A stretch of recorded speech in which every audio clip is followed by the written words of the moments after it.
Hello students, welcome to my YouTube channel. આપણી channel આપણે ધોરણ 8માં જે પ્રકરણ 3 છે કે ચતુષ્કોણની સમજ એનું સોલ્યુશન જોઈ રહ્યા છીએ. એમાં જે આપણે સ્વાધ્યાય 3.1 સોલ્વ કરી રહ્યા છે એમાં આપણે પ્રશ્ન 1, પ્રશ્ન 2, પ્રશ્ન 3, 4 અને પ્રશ્ન 5નું સોલ્યુશન, પ્રશ્ન 6નું સોલ્યુશન આગળના 2 વિડીયોમાં જોઈ ગયા. અને પ્રશ્ન 7 જે છે એમાં પ્રશ્ન 1નું પણ સોલ્યુશન આપણે તેમાં જોયું. આજના વિડીયોની અંદર ભાગ 3ની અંદર આપણે ક્વેશ્ચન નંબર 7ની અંદર જે બીજો દાખલો છે એનું સોલ્યુશન જોવાના છીએ. જુઓ, એમાં આપણને રકમમાં શું કીધું છે કે એક નિયમિત બહુકોણને કેટલી બાજુ હોય તો તેના અંતઃકોણોનું માપ 160 હોય. જેમને પહેલો દાખલો આની આગળનો વિડીયો જોયો હશે એમને ખબર હશે કે આપણે પહેલો દાખલો આના જેવો સેમ જ હતો. તો જુઓ, આપણને શું કીધું છે કે કેટલી બાજુ, એનો મતલબ કે બાજુ આપણને આપેલી નથી. આપણને પૂછ્યું છે કે બહુકોણને કેટલી બાજુ હોય તો તેના અંતઃકોણનું માપ. શું કીધું છે કે બહુકોણની કેટલી બાજુ હોય તો તેના અંતઃકોણનું માપ કેટલું થાય? 160 થાય. એનો મતલબ કે અંતઃકોણનું માપ આપી દીધેલું છે. તો આપણે કીધું કે જે ધ્યાન આપો, જ્યારે આપણને અંતઃકોણ કે બહિષ્કોણ આપેલો હોય, અંદરનો ખૂણો કે બહારનો ખૂણો આપેલો હોય અને આપણને બાજુઓની સંખ્યા શોધવાની કીધી હોય તો આપણે કયું સૂત્રનો ઉપયોગ કરવાનો? તો આપણે સૂત્ર મૂકવાનું કે બહિષ્કોણનું માપ. બહિષ્કોણનું માપ બરાબર 360 ભાગ્યા n. જે લોકો કદાચ ડાયરેક્ટ આ વિડીયોમાં આવ્યા હોય તો એમને કહી દઈએ કે ભાઈ પહેલો જે વિડીયો છે એની અંદર આપણે સૂત્રો વિશે પણ ડિસ્કશન કરેલું છે. સૂત્રો આપણે પીપીટીમાં તમને લખાયેલા છે. એ સૂત્રો અને એનો ઉપયોગ ક્યાં થશે એ પણ તમને સમજાયેલું છે પાર્ટ 1ની અંદર. તો જુઓ, આ બધા સૂત્રો એમાં લખાયેલા જ છે. તો બહિષ્કોણનું માપ બરાબર 360 ભાગ્યા n. તો જ્યારે આપણે n એટલે કે બાજુઓની સંખ્યા ગોતી હોય અંદરના કે બહારના ખૂણાની મદદથી, તો ઘણા વિદ્યાર્થીઓને પ્રશ્ન થશે, સર અહીં તો બહિષ્કોણનું માપ કીધું છે અને આપણને રકમમાં અંતઃકોણનું માપ આપેલું છે. પણ આપણે જાણીએ છીએ કે અંતઃકોણ ઉપરથી આપણે બહિષ્કોણ શોધી શકીએ. તો કે અંતઃકોણ વત્તા બહિષ્કોણ બરાબર 180. આપણને ખબર છે અંતઃકોણ અને બહિષ્કોણનો સરવાળો 180 થાય. તો અંતઃકોણનું માપ કેટલું છે? 160 વત્તા બહિષ્કોણ બરાબર 180. એમાંથી જો બહિષ્કોણનું માપ જોઈતું હોય તો બહિષ્કોણને કરતા બનાવો તો શું થઈ જશે? 180 ઓછા 160 બરાબર 20. તો બહિષ્કોણનું માપ, આજે આપણે દાખલો ગણીએ છીએ એમાં બહિષ્કોણનું માપ કેટલું આવશે? તો કે સર 20. તો હવે આપણને આ રીતે અહીંયાથી શું થાય? બહિષ્કોણનું માપ મળી જાય. કારણ કે જો મારે બાજુઓની સંખ્યા જોઈતી હોય તો મને શું ખબર હોવી જોઈએ? તો કે સર આપણને બહિષ્કોણ ખબર હોવી જોઈએ. બહિષ્કોણનું માપ ખબર હોય તો આપણે બાજુઓ શોધી શકીએ. તો અંતઃકોણ આપેલું હતું તો અંતઃકોણનો ઉપયોગથી આપણે આ સૂત્રની મદદથી આપણે શું કર્યું? બહિષ્કોણનું માપ શોધ્યું. હવે એ બહિષ્કોણનું માપ આપણે અહીંયા સૂત્રમાં મૂકીશું. તો બહિષ્કોણનું માપ કેટલું આવ્યું? 20 બરાબર 360 ભાગ્યા n આપણે શોધવાના છે. તો જો n શોધવાના હોય તો એને કરતા બનાવો તો n ભાગાકારમાંથી એટલે કે છેદમાંથી ગુણાકારમાં એટલે કે અંશમાં આવશે અને જે 20 અંશમાં છે એ ક્યાં આવશે? છેદમાં આવશે. તો n બરાબર 360 ભાગ્યા 20. 0 0 કેન્સલ થઈ જશે, 18 દુ 36 થાય. તો n બરાબર આપણને મળશે 18. n બરાબર શું મળશે? 18. કે બાજુઓની સંખ્યા કેટલી હશે? 18 હશે. જો કેટલું સિમ્પલ છે. ઘણા વિદ્યાર્થીઓને આ દાખલા અઘરા લાગતા હોય, પણ આપણે પહેલાં તમને પહેલા ભાગની અંદર શું સમજાવ્યું? સૂત્રો સમજાયા. અને હવે આપણે સૂત્રોનો ઉપયોગ શીખ્યા કે ભાઈ જ્યારે બાજુઓની સંખ્યા શોધવી હોય અને આપણને અંતઃકોણ અથવા બહિષ્કોણ બંનેમાંથી એકનું માપ આપેલું હોય તો આપણે આ સૂત્રનો ઉપયોગ કરી શકીએ. અંતઃકોણ ઉપરથી બહિષ્કોણ શોધી શકાય. કારણ કે આપણે સૂત્રમાં શેની જરૂર છે? તો કે બહિષ્કોણની જરૂર છે. તો આ સૂત્રની મદદથી આપણે બહિષ્કોણનું માપ શોધી લઈએ અને પછી સૂત્રમાં મૂકી શકીએ. તો આપણને ઇઝીલી બાજુઓની સંખ્યા મળી જાય છે. ઇઝી. નેક્સ્ટ જોઈએ. હવે જુઓ, દાખલા નંબર એક્ઝામ્પલ નંબર 3ની અંદર આપણને શું કીધું છે? તો રકમ વાંચીએ. એક નિયમિત બહુકોણને કેટલી બાજુ હોય? જો કેટલી બાજુ, એનો મતલબ કે આપણને બાજુ આપેલી નથી. તો જે ના આપેલું, શું આપેલું છે રકમમાં જે કીધું હોય આપણે અહીંયા લખી દેવાનું કે બાજુઓની સંખ્યા આપેલી નથી. તો n બરાબર એટલે કે બાજુની સંખ્યા નથી ખબર. તો તેના દરેક બહિષ્કોણનું માપ 90 હોય. જુઓ, અહીંયા આપણને બહિષ્કોણનું માપ આપી દીધું. શું કર્યું? બહિષ્કોણનું માપ આપણને રકમમાં આપી દીધેલું છે. કેટલું આપેલું છે? બહિષ્કોણનું માપ 90 અંશ. બાજુઓની સંખ્યા નથી આપી, બહિષ્કોણનું માપ આપેલું છે. તો મેં કીધું કે ભાઈ અંતઃકોણ કે બહિષ્કોણનું માપ આપેલું હોય અને બાજુઓની સંખ્યા શોધી હોય તો આપણી પાસે સૂત્ર છે કે બહિષ્કોણનું માપ બરાબર 360 ભાગ્યા એન. જુઓ, હું જે રીતે દરેક એક્ઝામ્પલમાં સૂત્ર મૂકું છું, આખું સૂત્ર તમારે પણ એ રીતે ફરજિયાત દરેક એક્ઝામ્પલની અંદર સૂત્ર લખવાનું રાખવાનું, જેથી આપણને શું થાય, સૂત્ર પાકા થાય અને આપણને શું થાય કે ભાઈ કોઈ જગ્યાએ તકલીફ ના પડે. તમારે સૂત્ર જે લખીને તૈયાર કરવું પડતું, આ બધું કરવું પડતું, એ કરવું પડે નહીં. એટલે સૂત્ર તમારે દરેક દાખલામાં લખવાનું જ. હવે જુઓ, અહીંયા આપણને સૂત્રમાં કોની જરૂર હોય કે બહિષ્કોણનું માપ અને બાજુઓ એન આપેલી નથી, પણ બહિષ્કોણનું માપ આપેલું છે. તો હવે આપણે એન શોધી શકીએ. આગળના દાખલામાં તો અંતઃકોણ આપેલો, તેમાંથી બહિષ્કોણ શોધતા હતા. અહીં તો ઓલરેડી આપણને બહિષ્કોણ આપેલો છે, એટલે આ તો ઇઝી થઈ ગયું. તો બહિષ્કોણના માપની જગ્યાએ હું બહિષ્કોણનું માપ 90 મૂકી દઉં અને આ બાજુ જમણી બાજુ 360 ભાગ્યા એનને કરતા બનાવું તો એન ઉપર જશે. તો એન બરાબર 360 ભાગ્યા 90. 0 0 કેન્સલ, 9 ચોક 36. તો એન બરાબર કેટલા આવ્યા? 4. જો બહિષ્કોણનું માપ 90 હોય તો એ બહુકોણને બાજુઓ કેટલી હોય? તો કે સર એ બહુકોણને બાજુઓ 4 હોય. ઇઝી. ખાલી સૂત્રની અંદર કિંમત મૂકો, એનની કિંમત નથી ખબર તો એનને કરતા બનાવો. બસ આટલું જ કરવાનું. ક્લિયર થાય? તો નેક્સ્ટ દાખલો જોઈએ. હવે જુઓ, દાખલા નંબર 4, એક્ઝામ્પલ નંબર 4. જુઓ, એની અંદર શું કીધું છે?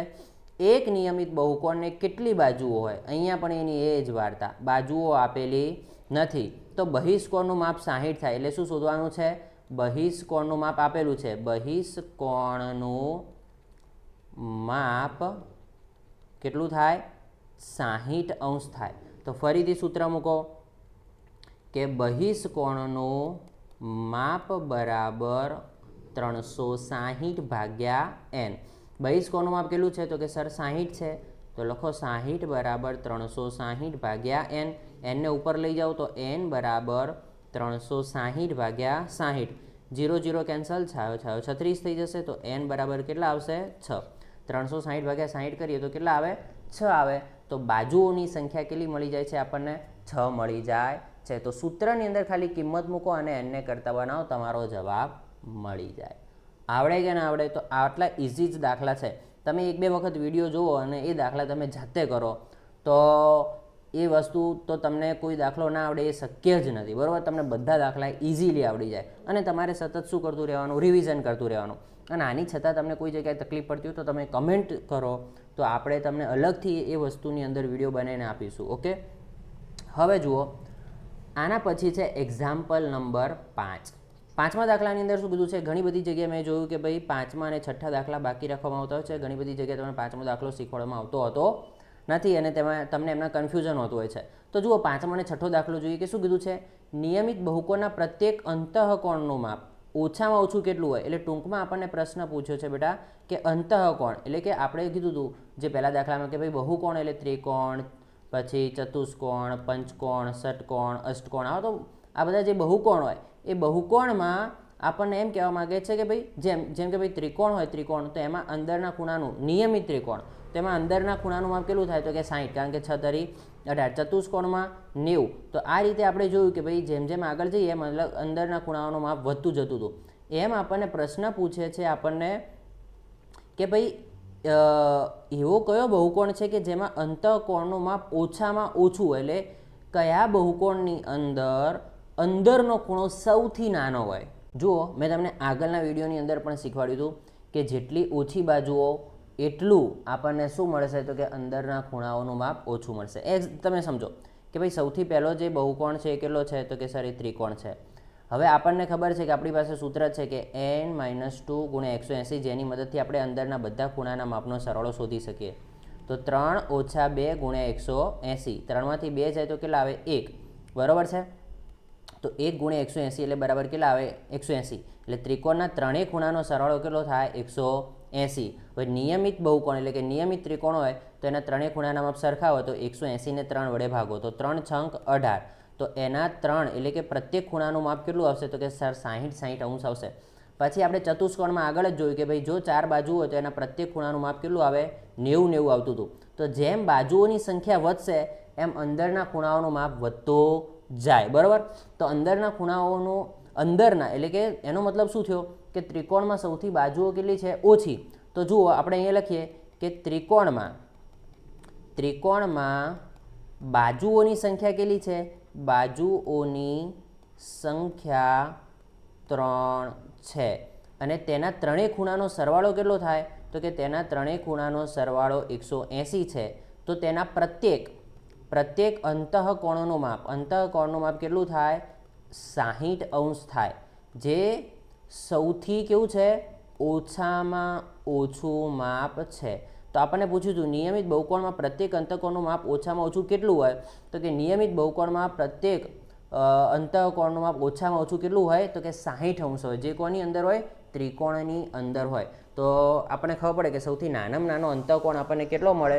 કે જે 60 મળે છે. અને કોની અંદર મળે? તો કે સર ત્રિકોણની અંદર મળે છે. આવડે કે ના આવડે? હવે બીજા પ્રશ્નમાં આપણને શું કીધું છે? કે નિયમિત બહુકોણમાં બહિષ્કોણનું માપ વધુમાં વધુ, એટલે બહારનો ખૂણો સૌથી વધારેમાં વધારે કેટલો હોઈ શકે? તો જો આપણે એકદમ ઇઝી જ છે કે આપણને ખબર છે કે ભાઈ આપણે એક સૂત્ર જોઈ ગયા, અંતઃકોણ વત્તા બહિષ્કોણ બરાબર 180. શું શીખી ગયા હતા? અંતઃકોણ વત્તા બહિષ્કોણ બરાબર 180. તો હવે અંદરનો ખૂણો જુઓ, આ બંનેનો સરવાળો 180 થાય. તો જો આનું માપ વધારે હોય તો આનું ઓછું હોય, અને આનું માપ ઓછું હોય તો આનું માપ કેવું હોય? વધારે હોય, કારણ કે બંનેનો સરવાળો થઈને 180 થવા જોઈએ. કોઈ 180 તો વધારે થવાના નથી.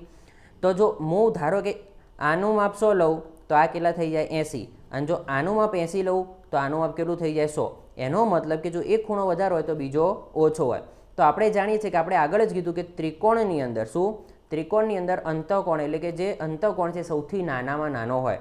તો અંતઃકોણનું માપ 60. જો ત્રિકોણની અંદર અંતઃકોણ સૌથી નાનામાં નાનો હોય તો એનો બહિષ્કોણ સૌથી મોટો હોય. તો બહિષ્કોણ બરાબર 180 ઓછા 60. 180થી 60 જતા રહેશે તો કેટલા આવશે? 120. તો બહિષ્કોણનું માપ કેટલું આવશે? 120. તો ત્રિકોણની અંદર સૌથી વધારે બહિષ્કોણમાં સૌથી વધારે હોય કેટલું? 120. જો એક્ઝામ્પલ તરીકે હું ચતુષ્કોણનું એક્ઝામ્પલ લઉં તો ચતુષ્કોણની અંદર અંતઃકોણનું માપ કેટલું છે? 90. તો બહિષ્કોણનું માપ કેટલું થશે? 180 ઓછા 90. તો બહિષ્કોણનું માપ આવશે 90. તો જુઓ, જેવું કોનું માપ આપણે કોનું માપ વધાર્યું? અંતઃકોણનું માપ વધાર્યું. ધ્યાન આપજો. તો બહિષ્કોણનું માપ ઘટી ગયું. જો અહીંયા અંતઃકોણ 60 હતો તો બહિષ્કોણ આપણને 120 મળતો હતો. અહીંયા અંતઃકોણનું માપ 60થી વધી 90 થયું તો બહિષ્કોણનું માપ પણ જુઓ કેટલું થઈ ગયું? 120થી નાનું થઈ ગયું. એટલે અંતઃકોણ વધશે તો બહિષ્કોણ કેવો થતો જશે? નાનો. તો એનો મતલબ કે જેનો અંતઃકોણ સૌથી નાનો એમાં બહિષ્કોણનું માપ સૌથી વધારે હોય. તો ત્રિકોણની અંદર ધ્યાન આપજો, ત્રિકોણની અંદર સૌથી ઓછામાં ઓછું માપ અંતઃકોણનું સૌથી ઓછામાં ઓછું માપ 60 હોય. એવી જ રીતે બહિષ્કોણનું સૌથી મોટામાં મોટું માપ 120 હોય, જે કોની અંદર હોય? ત્રિકોણની અંદર હોય છે. બસ આ વસ્તુ હતી. આવડે કે ના આવડે? આ આપણી વસ્તુ કે ભાઈ કઈ આપણે જાણી શકીએ કે કોની અંદર વધુમાં વધુ અને કોની અંદર ઓછામાં ઓછું માપ હોય. ક્લિયર છે? ઓકે. તો આ હતું આપણું સ્વાધ્યાય 3.1નું સોલ્યુશન, પ્રેક્ટિસ વર્કનું સોલ્યુશન. જો તમને ગમ્યું હોય તો લાઇક કરો, કમેન્ટ કરો, અને આના સિવાય કોઈ જગ્યાએ તમને તકલીફ હોય તો તમે કમેન્ટમાં જણાવી શકો છો. તો આપણે એના ઉપર વિડીયો બનાવીશું. બાકી મળીશું નેક્સ્ટ વિડીયોમાં. બાય.